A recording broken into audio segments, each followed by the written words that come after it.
तो जो ये सीज फायर ब्रोकर कराया था पाकिस्तान ने, इसकी क्रेडिबिलिटी उतनी ही थी जितनी पाकिस्तान की क्रेडिबिलिटी वर्ल्ड में है।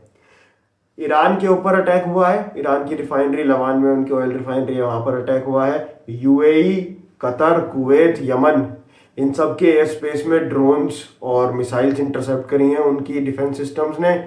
इसराइल ने आज लेबनान पर फिर अटैक किया हो, तो इसराइल ने सुबह ही मना कर दिया था कि लेबनान इस सीज फायर का पार्ट नहीं है।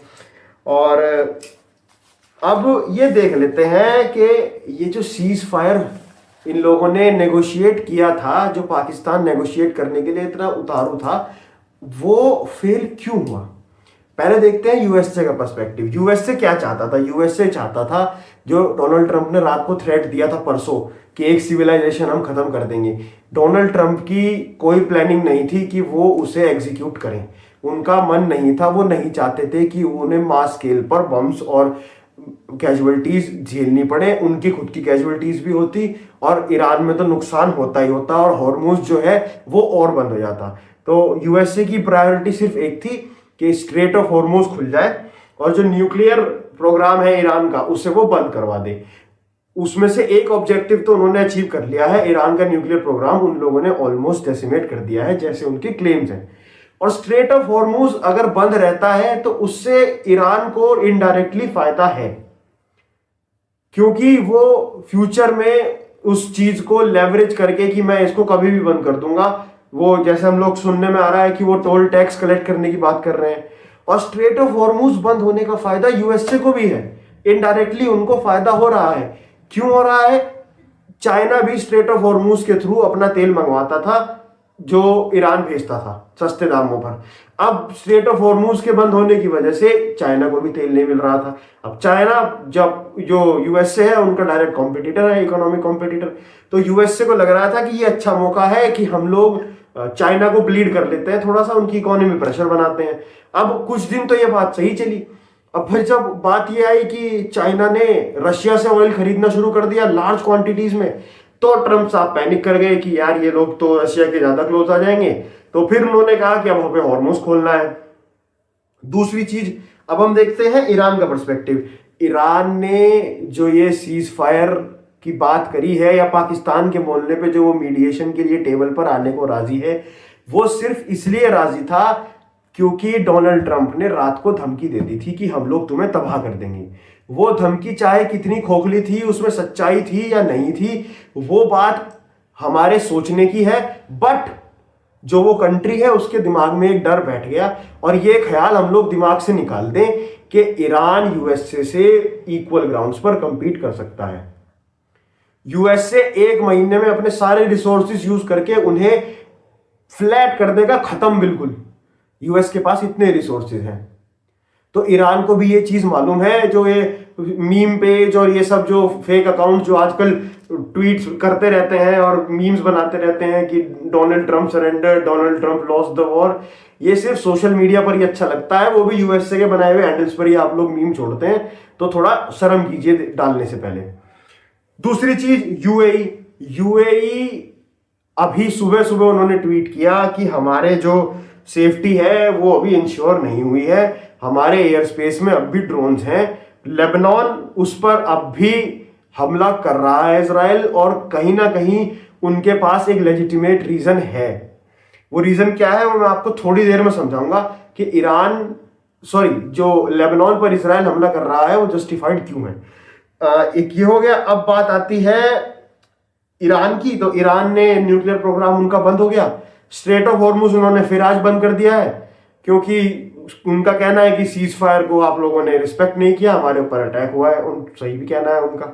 तो अब इस सब चीज में दो एंटिटीज का फेलियर दिखता है। पहला तो डोनाल्ड ट्रंप का, और दूसरा पूरे पाकिस्तान का। इन दोनों एंटिटीज ने, ट्रंप ने और पाकिस्तान ने, आपस में बात करके और खुद ही ईरान और यूएसए की जो वो थे डील्स थी वो करा ली कि अब हम सीज फायर कर लेते हैं। भैया 12 से 13 कंट्री एक्टिवली इन्वॉल्व थे। वो सब आपके दलाल थोड़े ही हैं कि जो तुम बोलोगे वो करने लगेंगे। उनका भी तो नुकसान हुआ है। पाकिस्तान बस यूएसए और ईरान की मैं टॉकिंग करा दूंगा अपने यहां बुलाकर, वो लोग बात कर ले, वो लोग सीज फायर अनाउंस कर ले। इसराइल से कौन बात करेगा? इसराइल भी तो वॉर का पार्ट है, उनके ऊपर भी तो कॉन्स्टेंटली अटैक हो रहे हैं। चलो इसराइल से तुम ना बात करो, तुम्हारा वो दुश्मन है तुम कहते हो। यूएई वो तो तुम्हारा पार्टनर था, उनसे किसी ने कोई बात नहीं करी, ना कतर से ना सऊदी अरेबिया से। बस ये दोनों भाई आपस में मिलके कि हम लोग डेस्परेट ईरान और डेस्परेट डोनाल्ड ट्रंप और डेस्परेट पाकिस्तान। पाकिस्तान ऐसा हो गया जैसे शादी की बारात में वो बच्चे नहीं आते हैं साइड में नोट लूटने के लिए, जिनका बारात से कोई मतलब नहीं होता है। पाकिस्तान वही बच्चा है इसे नोट लूटने हैं। तो ये आपकी जो टैक्टिक्स हैं, जो आप यूं समझते हैं कि we are above all, Donald Trump साहब से बोल रहा हूं, जो आप ये सोचते हैं कि सारी कंट्रीज जो मैं कहूंगा वो मान लेंगी, ऐसा होता नहीं है। हर किसी की अपनी इंडिविजुअल आइडेंटिटी होती है, हर किसी के अपने वेस्टेड इंटरेस्ट होते हैं। ईरान ने आपकी बात सिर्फ इसलिए मानी ताकि उन्हें थोड़े टाइम का ब्रीदर मिल जाए, वो अपने रिसोर्सिस को मोबिलाइज कर सके, अपने रिसोर्सेज को असेस कर सके और आगे का प्लान बना सके। जो 10 तारीख को इस्लामाबाद में आपकी मीटिंग होनी है उसका कोई भी कंक्लूजन नहीं निकलेगा। आप 2-4 दिन बाद फिर यही वॉर करते हुए मिडिल ईस्ट में नजर आएंगे और हमारे जो एनर्जी सप्लाई है उस पर आप फिर से लात मारेंगे। और जो ये हमारे इंडिया में लिबरल्स और जितने भी ये पत्रकार हैं जो आज़ादी के लिए या फिर हक के लिए बोलते हैं, मोदी के खिलाफ बोलते हैं, एक बात बताओ, तुम सब अब भी चिल्ला रहे हो पाकिस्तान ने मीडिएशन करा दिया। अगर यही मीडिएशन इंडिया कराता और सीज फायर अभी टूट जाती या फिर अटैक कोई देश दूसरे देश पे कर देता, तुम चढ़ जाते मोदी के ऊपर कि मोदी ने कराई है सीज फायर तो मोदी ने खराब करा दिया। किसी भी इंसान ने तुमने ट्वीट नहीं किया कि ये सीज फायर जो पाकिस्तान ने कराई थी इसका कोई मतलब नहीं निकला। फिर एक दूसरे पर वो लोग बम फोड़ रहे हैं, सब के सब बोल रहे हैं पाकिस्तान ने सीज फायर करा दिया, पाकिस्तान ने मेजर रोल प्ले कर दिया। कौन सी सीज फायर, कौन सा मेजर रोल प्ले हो गया? यूएसए से आया हुआ ड्राफ्ट पढ़ के सुना दिया और तुम लोगों ने मान लिया। आज फिर उसने उठा के ट्वीट कर दिया है सबको कि हमें जो हम लोगों ने सीज फायर ब्रोकर कराई थी उसको आप लोग ख्याल रखें। इतनी लंबी चौड़ी लिस्ट है, उसमें 50 लोगों को 6-7 लोगों को उसने टैग किया है, उसमें नेतन्याहू का नाम ही नहीं है। क्यों भाई? इजराइल को नहीं बोलना तुम्हें कि मत करो? बताओ, इजराइल भी तो इस कॉन्फ्लिक्ट का पार्ट था। ये इन लोगों ने पीस ब्रोकर कराया है और इसी को हमारे देश का मीडिया बढ़ा चढ़ाकर बोल रहा है कि पाकिस्तान ने तो पीस ब्रोकर करा दिया। ये जो टॉक्स हो रही हैं या जो 10 तारीख को टॉक्स होने वाली हैं, इनका कोई भी कंक्लूसिव रिजल्ट नहीं निकलेगा। इसको लेके मैं 99% श्योर हूं। ये बात घूम फिर के दोबारा स्टार्टिंग पर आ जाएगी कि इजराइल लेबनान पर हमला करेगा, ईरान अपना न्यूक्लियर प्रोग्राम दोबारा स्टार्ट करेगा, चाहे वो छुपा के करे या ओपनली करे। स्ट्रेट ऑफ हॉर्मुज फिर से बंद होगा और ईरान, जो मैंने आपको बताया था ना अभी कि जो इजराइल लेबनान पर अटैक कर रहा है वो जस्टिफाइड क्यों है, उसके पीछे 2 कारण हैं। एक तो हुतीज जो यमन के रिबल्स हैं और दूसरा हिजबुल्लाह। ये दोनों एंटिटीज सब लोग जानते हैं, ग्लोबली सबको पता है कि ये दोनों एंटिटीज ईरान के द्वारा स्पॉन्सर्ड है। तो कल को अगर ईरान यूं बोल देता है कि मैं एक भी मिसाइल लॉन्च नहीं करूंगा अपनी सोइल से, या मेरी गवर्नमेंट या मेरी आईआरजीसी जो है कोई भी अटैक किसी पर नहीं प्लान करेगी, तो वो इन दोनों से कोई भी अटैक करवा सकता है, किसी पर भी और कहीं पर भी। ये बात इजराइल बहुत अच्छे से जानता है, यूएसए भी जानता है। बस यूएसए को इस चीज से फर्क इसलिए नहीं पड़ता क्योंकि ये वॉर यूएसए के मेन लैंड पर नहीं हो रही है। ये war Israel, Iran, Yemen, Saudi, इन सब के आसपास हो रही है। नुकसान इन लोगों का हो रहा है।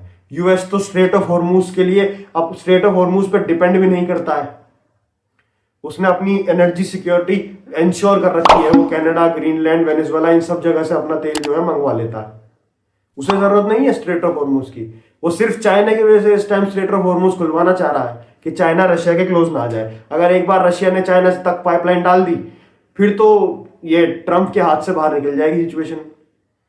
और ये हिजबुल्लाह और हुतीज को मैं इसलिए बोल रहा हूं क्योंकि एक चीज होती है प्लॉजिबल डिनायबिलिटी। अगर ये लोग कोई एक्शन लेते हैं कल को जिससे इजराइल का या किसी और कंट्री का नुकसान होता है, तो ईरान सीधा सीधा मना कर सकता है कि मेरा तो इसमें कोई इन्वॉल्वमेंट ही नहीं है, मैंने तो सीज फायर को रिस्पेक्ट किया। ये पीस डील ब्रोकर कराई है पाकिस्तान ने। अब आप खुद समझ सकते हैं कि क्या स्टैंडर्ड है इस पीस डील का, और क्या हमारे देश के जो लोग हैं, जो लेफ्ट मीडिया, लिबरल मीडिया है, जो इंटेलेक्चुअल्स हैं, जो उसको पोर्ट्रे करना चाह रहे हैं कि पाकिस्तान ने वर्ल्ड स्टेज पर अपना नाम कर लिया है। पाकिस्तान ने सिर्फ और सिर्फ चाटी है डोनाल्ड ट्रंप की, क्योंकि उन्हें दोबारा आईएमएफ से लोन चाहिए। क्यों? क्योंकि यूएई ने भी उनसे पैसा मांग लिया, उनके पापा जो चाइना है वो भी उनसे अब पैसा मांग रहे हैं। तो पाकिस्तान अब सारी तरफ से सिर्फ लुट रहा है, इज्जत और पैसा दोनों में। और ये चीज इन्हें समझ नहीं आ रही है, और वहां का मीडिया बैठकर ये चीज देख रहा है कि एक्टिवली अब भी हमारे देश में एक बहुत बड़ा सेगमेंट है जो पाकिस्तान के हर स्टेप को अच्छा बोलेगा, उनके हर स्टेप को जस्टिफाई करेगा, जस्ट बिकॉज उनका पॉलिटिकल एजेंडा इस देश में चल जाए। क्यों? क्योंकि वो करंट रूलिंग पार्टी के खिलाफ बोलना चाहते हैं। 50 बातें हैं उनके खिलाफ बोलने को। केरला में ढाई हजार रुपए हर महीने देने का वादा किया है बीजेपी ने। बोलो ना, बोल के दिखाओ कि नहीं देने देंगे, हम नहीं देंगे, ना तुम दो। नहीं बोलेंगे क्यों? वोट नहीं मिलेगा। यही पाकिस्तान की तारीफ तुम इसलिए कर रहे हो, इसलिए नहीं कर रहे हो तुम्हें पाकिस्तान पसंद है, इसलिए कर रहे हो क्योंकि तुम्हें मोदी को हराना है। और यह बात तुम्हें समझ नहीं आती कि तुम जितनी पाकिस्तान की तारीफ करोगे उतना ही मोदी को वोट देने वाला आदमी इस देश में बढ़ेगा। ये 30% मुसलमानों के वोट तुम कंसोलिडेट करते रह जाओगे। ओवैसी जैसा आदमी कोई एक दिन आएगा जो पाकिस्तान की बुराई भी करेगा और मुसलमानों के वोट भी ले जाएगा। अभी देख लेना ममता बनर्जी की क्या हालत होगी बंगाल इलेक्शन में। तो टाइम रहते समझ लो बात को कि ये देश बेवकूफ नहीं है, इस देश के लोग समझते हैं। इसीलिए नहीं तुम्हें 95 या 100 के करीब इलेक्शन हराए।